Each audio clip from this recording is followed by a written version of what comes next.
अस्सलाम वालेकुम गाइस, क्या हाल है? होपफुली आप सब ठीक।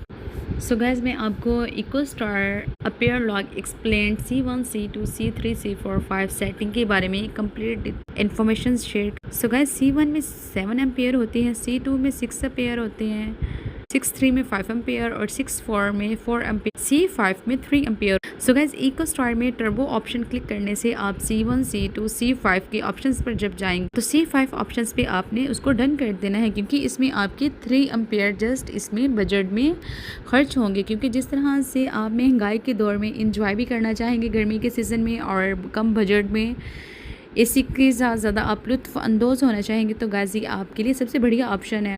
सो गाइस, C1 2 3 के बारे में आपसे मज़ीद डिस्कस करूँ।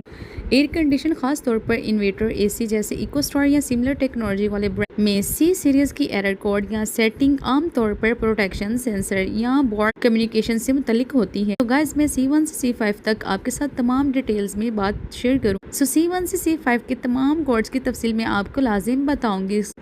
C1 code indoor pipe call sensor error या करंट, मतलब ये इंडोर यूनिट के पाइप कॉइल टेम्परेचर सेंसर की खराब, ओपन शॉर्ट सर्किट या compressor model current limit protection को जाहिर करता है। इसका हल यही है कि सेंसर की वायरिंग चेक की जा सकती है या सेंसर तब्दील करना पड़ता।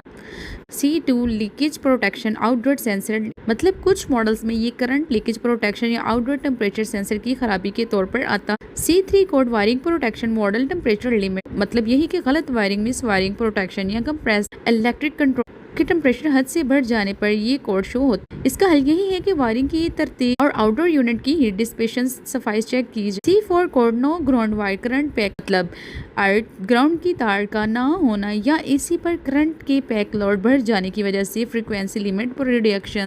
C5 code jumper cap fault IDU ODU mismatch, मतलब इनडोर आउटडोर बोर्ड के दरमियान जंपर कैप की गलती, कम्युनिकेशन एरर या मॉडल मिसमैच की वजह से ये प्रोटेक्शन मोड ऑन हो सकता है। इसका हल यही है कि अगर ये एरर स्क्रीन पर आ जाता तो एसी को मेन स्विच से बंद करके 5 से 10 मिनट के बाद दोबारा ऑन करें। अगर यही मसला हल ना हो तो किसी टेक्नीशियन को दिखाना पड़ेगा, क्योंकि ये इंटरनल पीसीबी या वायरिंग का मसला भी हो सकता है। सो होपफुली कि आपको मेरी वीडियो लाजिम पसंद आई होगी। अगर फिर भी आपको मजीद इन्फॉर्मेशन चाहिए तो गाइस कमेंट में मुझसे लाजमी डिस्कस कीजिए, ताकि मैं आपको एसी के बारे में तमाम डिटेल्स सेंड कर सकूं।